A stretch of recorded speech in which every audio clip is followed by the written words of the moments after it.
دارانو ستورو سپیڅلی سپین کاروان جی ٹی آئی 50 سالا دللہ الامر سپین بیرغ رفان د تاریخ کرن تازه دارانو ستورو سپیڅلی سپین کاروان جی ٹی آئی 50 سالا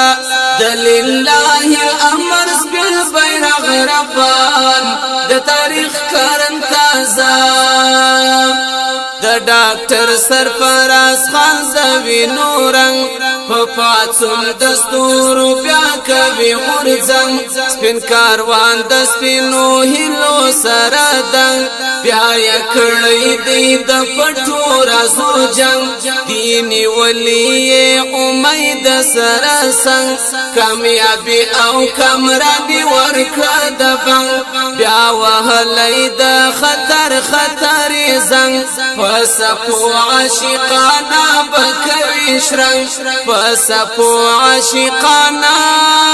بکوی شرنگ خدای نوری لا پر مخکڑی تا کامران پر اغیارو زلزلا خدای نوری لا پر مخکڑی تا کامران پر اغیارو زلزلا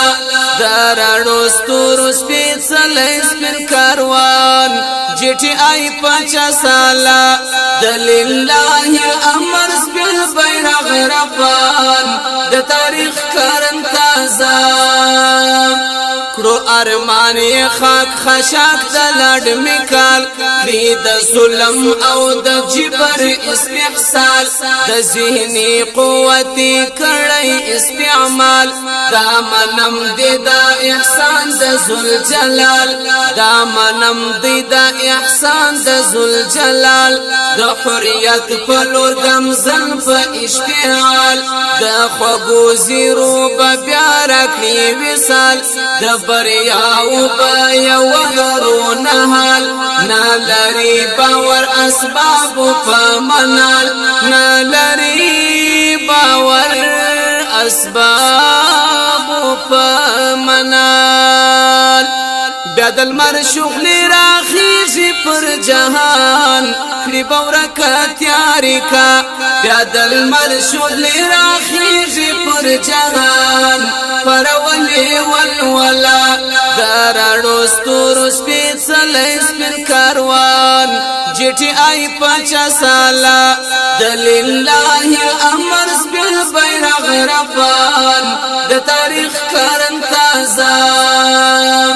کارکنان د جی ٹی آئی روان په جوش شازلمی د طلباو دی سرفروش رقیبان یې نخون نسی بیا د هوش بیا یې واغوستو دستر تاریخ سپین پوش بیا نیولی یې سپین مردی په پور جوش د تنوینې بکړي خپل کاروان ته نوش بیا د لاډ میکال بچی سول مدهوش د انګریز بچی په بیا ونسی گوش بیا د لاډ میکال بچی سول مدهوش د انګریز بچی په بیا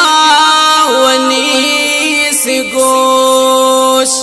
د پرنګ عیال ټول کړو حیران د زمون د نشانه د پرنګ عیال ټول کړو حیران د زمون د نشانه دارانو ستورو سپیڅلی سپین کاروان جی ٹی آئی 50 سالا دللہ الامر سپین بیرغ رفان د تاریخ کرن تازه قافله د حریت کړي ازنګا بیا د هر کارکونی جګه کړه شملا د لشکر یې څومره ښکلي کړل نامه دا د هر چا د زړونو تلوسه د وختونو تمنا مشول پورا د تاریخ په کنکرو وځلیدا فیصله د جی ٹی آئی 50 سالا فیصله د جی ٹی آئی 50 سالا د شافر حسن مسرور د ترانا د شافر حسن مسرور د ترانا کړو دعوت بخاص عام پکلک دویان التجام شول شورا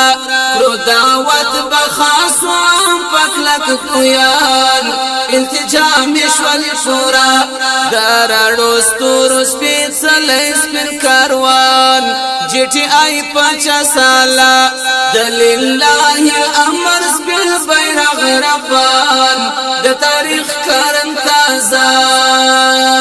درړو ستورو سپېڅلې سپین کاروان جټي آی پچا سالا دلله الامر سپین بیرغ رفان د تاریخ کرن تازه